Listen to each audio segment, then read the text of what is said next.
তারপরে এই বাড়ির সকলের সাথে তোমার একটা সম্পর্ক গড়ে ওঠে। আর প্রত্যেকটা সম্পর্ক গড়ে ওঠার জন্য একটা সময়ের প্রয়োজন হয়, কিন্তু ভাঙার জন্য একটা মুহূর্তই যথেষ্ট। তুমি ভাইদার কথাই ভাবো না, ভাইদার সাথে তোমার সম্পর্ক আস্তে আস্তে গড়ে উঠেছিল। যদি তাই হয় তাহলে লালনের সাথে এই অন্যায়টা কেন করছো বলো তো? এসব আমি জানি না, তুমি বারবারই এক কথা কি করে বলছো? আচ্ছা তুমি পারবে রক্তিমবাবুর জায়গায় কাউকে বসাতে? প্রথমে ভেবেছিলাম আমি পারবো না হতে,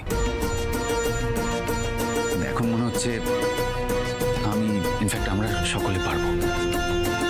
ভাইদার ছায়ামূর্তি হিসেবে আমরা লালনকে আমাদের কাছে পেয়েছি, শুধু এই কথাটা তুমি মেনে নিতে পারছো না। এখনো ভাইদার জন্য দিনের পর দিন অকারণে অপেক্ষা করছো।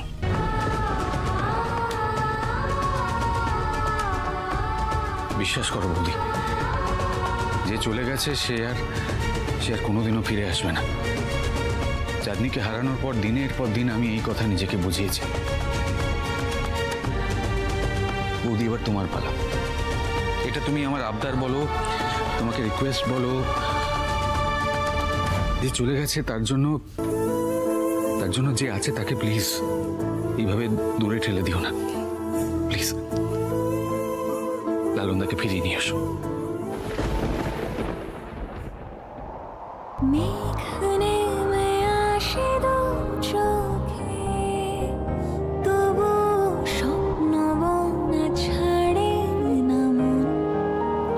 লালনের হাত থেকে মুক্তি পেলে শুধু পারলে বাকি জীবনটা এই বন্ধুকে মনে রাখিস,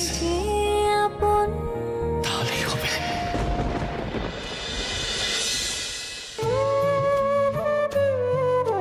সোহিনীটা যখন বাড়িতে ছিল তখন ওকে কত বকাবকি করেছি, এখন ওর কথা খুব মনে পড়ছে গো। মিষ্টিটাও বাড়িতে নেই, পুরো বাড়ি ফাঁকা, ওদেরকে খুব দেখতে ইচ্ছে করছে গো। আরে মা, তো তোকে কলকাতায় নিয়ে যেতাম রে, কিন্তু বাবাকে তো হঠাৎ করে ছোট পিসির কাছে যেতে হলো। আর যাওয়ার আগে বাবা দাতব্য চিকিৎসালয়ের সমস্ত হিসাব দেখার দায়িত্ব মূল ঘাড়ে চাপিয়ে দিল, তাই তো তোকে নিয়ে যেতে পারিনি।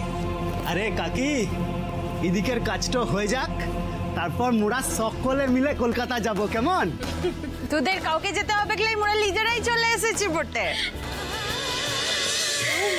বৃষ্টি